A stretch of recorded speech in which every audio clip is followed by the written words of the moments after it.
عراقی بد عہد ہیں، انہوں نے آپ کے باپ کو شہید کیا، آپ کے بھائی کا ساتھ نہ دیا، آپ اہل عرب کے سردار ہیں، عرب ہی میں قیام رکھیے، یا عراقیوں کو لکھیے وہ ابن زیاد کو نکال دے، اگر ایسا ہو جائے تشریف لے جائیے، اور اگر تشریف لے ہی جانا ہے تو یمن کا قصد فرمائیے، اور وہاں قلعے میں گانٹھیاں ہے، وہ ملک وسیع زمین رکھتا ہے۔ فرمایا بھائی خدا کی قسم میں آپ کو ناچا مشفق جانتا ہوں، مگر میں تو ارادہ مصمم کر چکا ہوں۔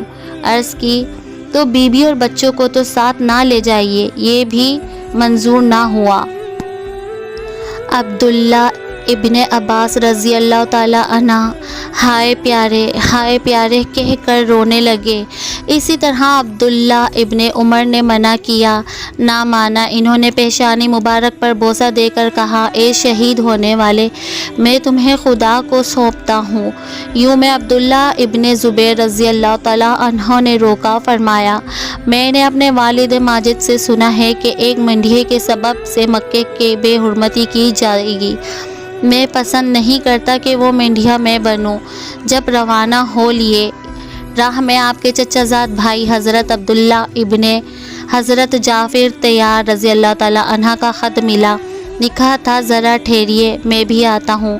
حضرت عبداللہ رضی اللہ تعالی عنہ نے عمرو بن سعید حاکم مکہ سے امام مظلوم رضی اللہ تعالی عنہ کے لیے ایک خط ایمان اور واپس بلانے کا مانگا، انہوں نے لکھ دیا اور اپنے بھائی یحییٰ بن سعید کو واپس لانے کے لیے ساتھ کر دیا۔ دونوں حاضر آئے اور سرے پاؤں تک گئے کہ واپس تشریف لے چلیں، مقبول نہ ہوا۔ فرمایا میں نے رسول اللہ صلی اللہ علیہ وآلہ وسلم کو خواب میں دیکھا ہے اور مجھے ایک حکم دیا گیا ہے کہ اس کی تعمیل کروں گا، سر جائے خواہ رہے۔ پوچھا وہ خواب کیا ہے؟ فرمایا جب تک زندہ ہوں کسی سے نہ کہوں گا، یہ فرما کر روانہ ہو گئے۔ جب امام کے بھائی امام بن حنفیہ رضی اللہ تعالیٰ عنہ کو روانگی کی امام کی خبر پہنچی، تشہد میں وضو فرما رہے تھے، اس قدر روئے کہ تشت آنسوؤں سے بھر دیا۔ امام تھوڑی دور پہنچے کہ پرزدق شاعر کوفے سے آتے ملے، کوفیوں کا حال پوچھا، عرض کیا اے رسول اللہ صلی اللہ علیہ وآلہ وسلم کے جگرے پیارے، ان کے دل حضور کے ساتھ ہیں اور ان کی تلواریں بنی امیہ کے ساتھ، قضاء آسمان سے اترتی ہے، وہ خدا جو چاہتا ہے کرتا ہے۔ امام مظلوم رضی اللہ تعالیٰ عنہ نے کیسے بن محصر کو اپنی تشریف آوری کی اطلاع دینے کوفے بھیجا۔ جب یہ مرحوم قادسیہ پہنچے، ابن زیاد کے سپاہی گرفتار کر کے اس خبیث کے پاس لے گئے۔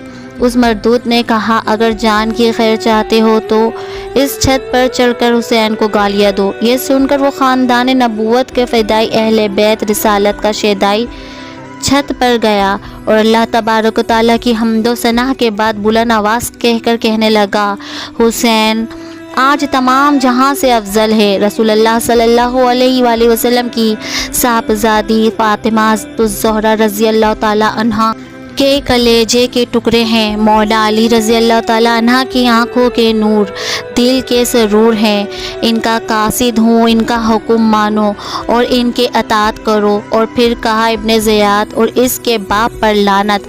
آخرکار اس مردک نے جل کر حکم دیا کہ چھت سے گرا کر شہید کر دیا جائے۔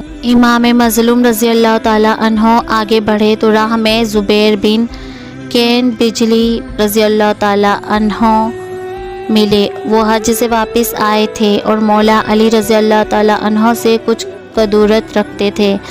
دن بھر امام کے ساتھ رہتے، رات کو علیحدہ ٹھہرتے۔ ایک روز امام نے بلا بھیجا، بکراہت آئے، خدا جانے کیا فرما دیا اور کس ادا سے دل چھین لیا کہ اب جو واپس آئے تو اپنا اسباب امام رضی اللہ تعالیٰ عنہ کے اسباب میں رکھ دیا اور ساتھیوں سے کہا، یعنی تیرے عشق کے جرم میں مجھے قتل کر رہے ہیں، اس لیے شور و غوغا ہے، تو بھی چھت پر آ کے دیکھ کہ بہت خوبصورت نظارہ ہے، جو میرے ساتھ رہنا چاہے رہے، ورنہ یہ ملاقات پچھلی ملاقات ہے۔ پھر اپنا سامان لے آنے اور امام رضی اللہ تعالیٰ عنہ کے ساتھ ہو جانے کے سبب بیان کیا۔ شہر بلنجر پر ہم نے جہاد کیا، وہ فتح ہوا، کثیر غنیمتوں کے ملنے پر ہم بہت خوش ہوئے۔ حضرت سلمان فارسی رضی اللہ تعالیٰ عنہ نے فرمایا، جب تم جو آنا آل محمد مصطفیٰ صلی اللہ علیہ وآلہ وسلم کے سردار کو پاؤ تو ان کے ساتھ دشمن سے لڑنے پر اس سے زیادہ خوش ہونا۔ اب وہ وقت آ گیا، میں تم سب کو سپرد خدا کرتا ہوں۔ پھر اپنی بیوی کو طلاق دے کر کہا، گھر جاؤ، میں نہیں چاہتا کہ میرے سبب سے تم کو نقصان پہنچے۔ خدا جانے ان اچھی صورت والوں کی اداؤں میں کس قیامت کی کشش رکھی گئی ہے۔ یہ جیسے ایک نظر اٹھا کر دیکھ لیتے، وہ ہر طرف سے ٹوٹ کر انہیں کا ہو رہا تھا۔ پھر یاروں سے یاری رہتی ہے، نہ زن و فرزند کے پاسداری۔ آخر یہ وہی زبیر تو ہیں جو مولا علی رضی اللہ تعالیٰ عنہ سے کدورت رکھتے اور رات کو امام سے علیحدہ ٹھہرتے تھے۔ یہ انہیں کیا ہو گیا اور کس کی ادا نے باس رکھا جو عزیزوں کا ساتھ چھوڑ عورت کو طلاق دینے پر مجبور ہو کر بے کسی سے جان دینے اور مصیبتیں جھیل کر شہید ہونے کو آمادہ ہو گئے۔ اب یہ قافلہ اور بڑھا تو ابن اشعث کا بھیجا ہوا آدمی ملا جو حضرت مسلم رضی اللہ تعالیٰ عنہ کی وصیت پر عمل کرنے کی غرض سے بھیجا گیا تھا۔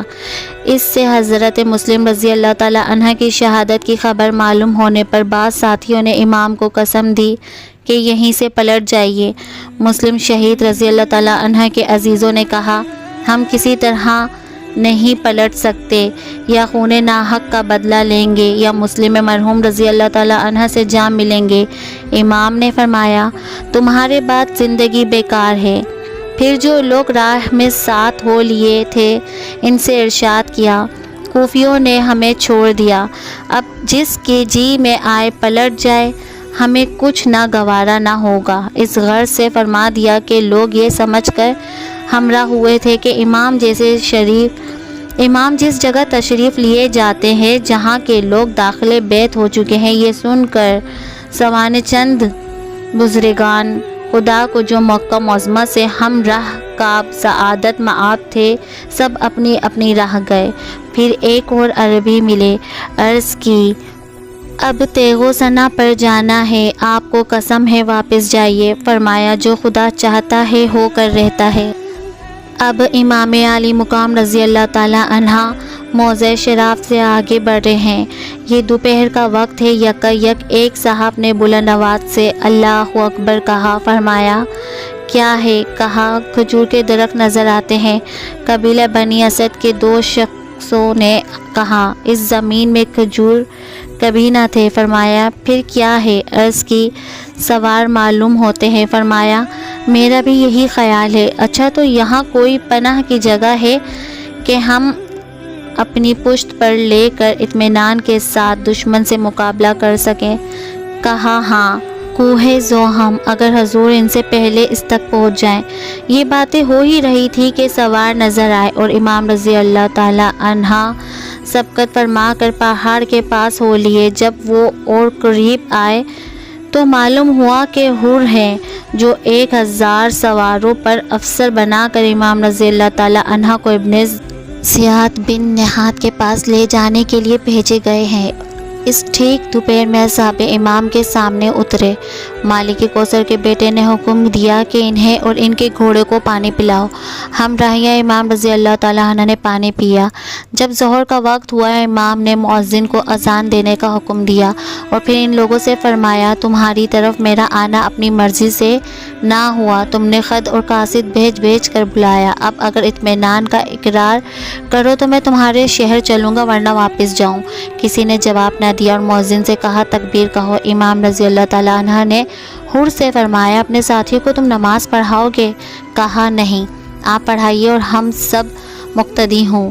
بعد نماز حر اپنے مقام پر گئے۔ امام رضی اللہ تعالیٰ عنہ نے اللہ تعالیٰ کی تعریف کے بعد ان لوگوں سے ارشاد کیا، اگر تم اللہ عز و جل سے ڈرو اور حق کو اس کے اہل کے لیے پہچانو، تو خدا کی رضامندی اس میں ہے کہ ہم اہل بیت ان ظالموں کے مقابلے میں اولی امر ہونے کے مستحق ہیں۔ ہما اگر تم ہمیں ناپسند کرو اور ہمارا حق نہ پہچانو اور اپنے خطا اور قاصدوں کے خلاف ہمارے بارے میں رائے رکھنا چاہو تو